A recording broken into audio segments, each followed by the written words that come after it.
There's smart and there's rich. For much of the past 15 years, you could be one and not the other, and vice versa.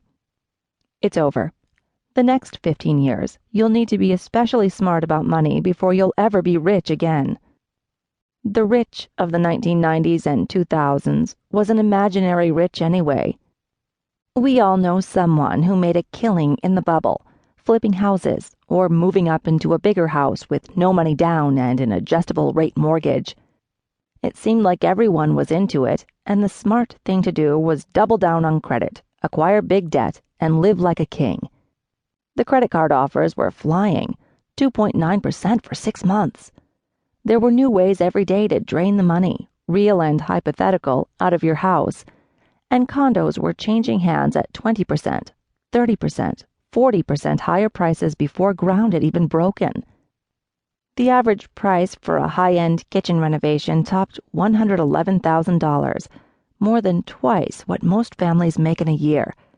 And we built houses with more bedrooms than people to sleep in them, bought more cars than drivers in the household, and somehow thought that living within our means meant living within our ever-expanding credit card limit. The risk-takers inherited the earth, while the smart and fiscally fit were left behind, scratching their heads. Smart borrowers just never understood how a ninja loan ever made sense. No income, no job, no assets? Really? But yes, it's true.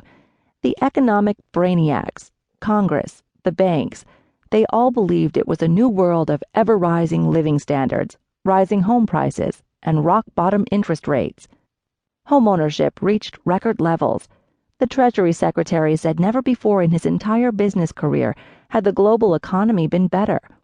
And the Fed chairman said never you mind those nagging little concerns about subprime mortgages.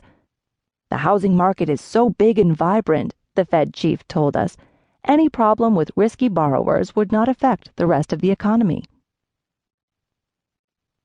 Pop.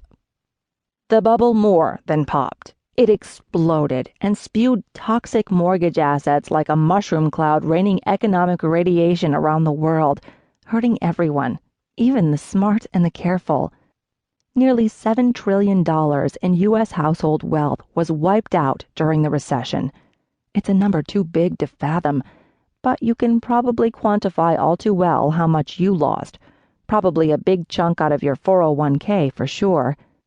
And if you were a smart planner with a taxable stock or mutual fund account, you got hit there too. There are tens of thousands of smart parents who planned ahead and saved money in a 529, only to see a semester or even a year of college tuition vanish. More than 8.4 million people lost their jobs. Almost 3 million have lost their homes, and millions more lost the home equity line of credit they were using as a rainy day fund. You may never have had a crazy exotic home loan. You may never have drained all of the money out of your house. You don't have a kitchen that cost more than a law school degree. You lived within your means. And you're angry at the mortgage outfits that cooked up these crazy loans, the brokers who told millions of people they could afford loans they clearly could not, the banks who bought them, packaged them up in securities and sold them like legitimate investments, and the investment banks that found ways to make money off selling them to other investors and at the same time investing in bets that the investments they were selling would sour. Since the early 1990s, the savers and the planners and the risk-averse were left behind. All the traditional metrics of personal finance were out the door,